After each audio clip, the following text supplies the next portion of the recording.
Hello Fleet Ready fam, welcome to Fleet Ready Gaming. My name is Savad, welcome to the channel. Today we have the release of Alpha 3.18.1 to the live servers. And today we're going to take a look at the patch notes, so let's go ahead and get into it.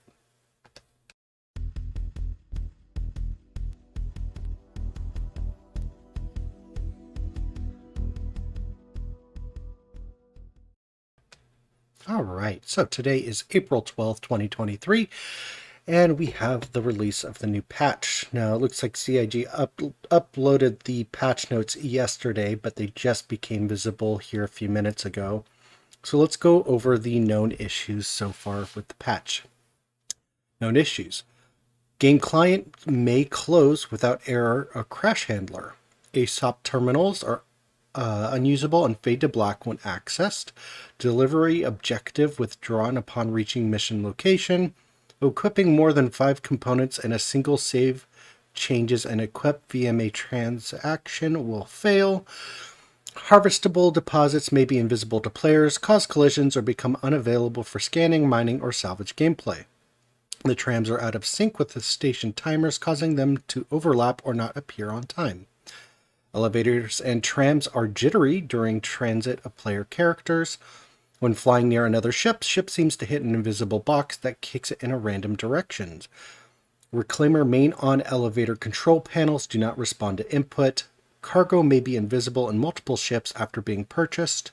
When attempting to start a refinery job, players receive the following error. Something went wrong, error code 20. Security contractor evaluation is not re-offered upon failure. Combat service beacon progress and rating inconsistent on missions.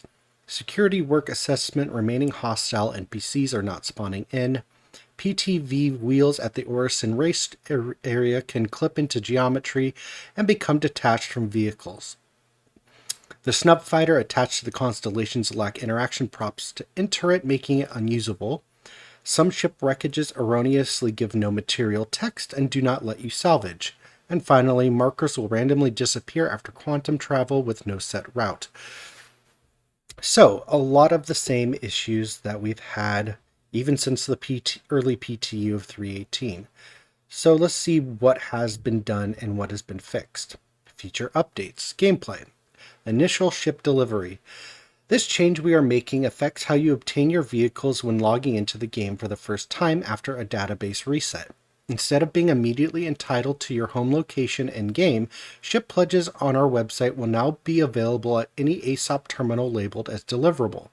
You can make your ship available at the location for the first time by pressing the deliver button, which functions similar to the standard insurance claim, but is free and only takes 20 seconds. Once delivered, that ship will be available to customize and be used. This change will help address entitlement database spam when new accounts are entering the PU for the first time. Its delivery feature reduces the size of players' default inventories and thus the size of the global databases substantially. Alright, I tested this out on the 3.18.1 PTU and it worked pretty good, so awesome to see that they got that working and hopefully it helps out. Arena Commander customization temporarily disabled. We have implemented improvements to the API that manages ship customization in Arena Commander, and are exploring more which we believe will further alleviate issues with entitlement. While these changes are being tested, ship customization in Arena Commander will be temporarily disabled for 3.18.1. You'll still be able to select ships from your hangar as well as from REC rentals, however. We will be providing several vehicle loadout changes in AC that you can use in the meantime with upgraded shield generators and weaponry that we've hand selected. This will temporarily update the loadouts of the base Gladius, Arrow, and Blade.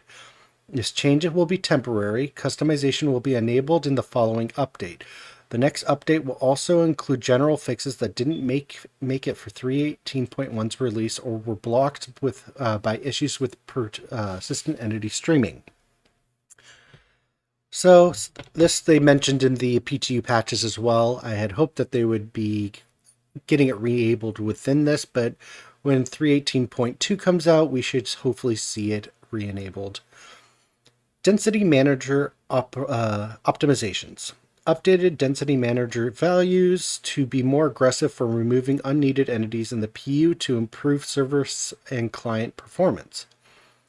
And they also made additional optimization for loot generation. Moving on to bug fixes. Players crashing out or quits mid using an ASOP terminal should no longer brick it and make it unusable. Awesome. Players should now be able to pick up and interact with repair drops in Arena Commander. Fixed an issue causing players to occasionally be unable to exit ship seats. Gas cloud should no longer cause a memory leak. And fixed various issues in Arena Commander where the waiting for players count would fall below 0, which would cause the match to never start. So a couple decent Arena Commander fixes, and hopefully overall these fixes will help allow people to actually get into the game as well. And then finally we have technical.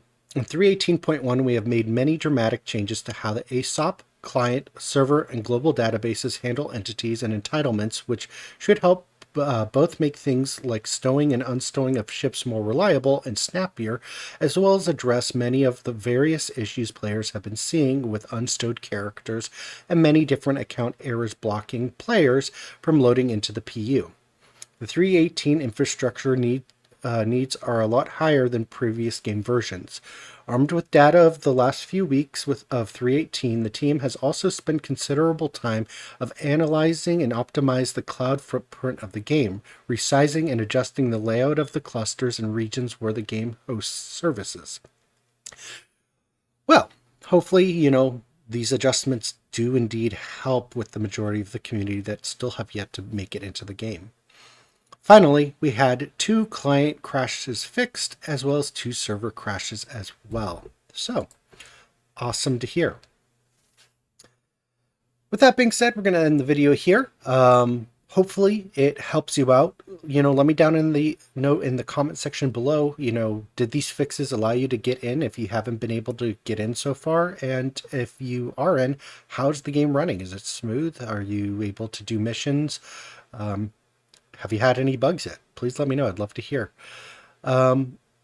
If you have not already, please consider thumbs up the video. Helps us out a lot. And if you're not subscribed, subscribe to us. We're looking to grow. We're currently at 86 members, looking to grow to 100 by the end of the year.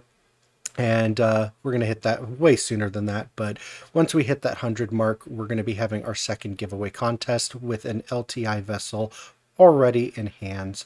So more info on that as we get closer to that 100 mark. But I hope you guys enjoyed the video, and we'll see you guys in the next video. Peace.